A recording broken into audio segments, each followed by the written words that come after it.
সুপ্রভাত বন্ধুরা, কেমন আছো তোমরা সবাই? আশা করি খুব ভালো আছো। আমি অনেক ভালো আছি। কবিতা মন্ডল ব্লগে আরও একটা নতুন ভিডিওতে সবাইকে ওয়েলকাম।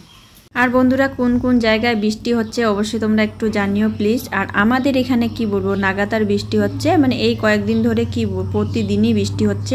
রাত্রে সারাদিনে বৃষ্টি হচ্ছে, তো সারাদিনে বৃষ্টি একভাবে হয় না, মানে বৃষ্টি হচ্ছে আবারও থামতেছে, হয়তো আবারও কিছুক্ষণ পরিষ্কার থাকতেছে, আবারও গুড়ি গুড়ি বৃষ্টি শুরু হয়ে যাচ্ছে।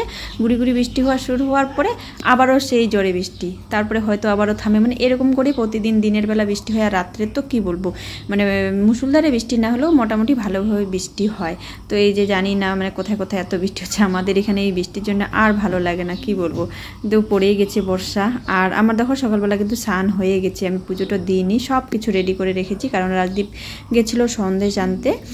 তো সন্দেশ জানতে গেছে, ওর আসতে দেরি হচ্ছে বলে আমি রান্না বসিয়ে দিয়েছি, কারণ এদিকে দেরি হয়ে যাচ্ছে। আর বৃষ্টির মধ্যে ভিজে ভিজে সমস্ত কাজগুলো করেছি, আর কতক্ষণ ভিজে থাকা যায় বলো।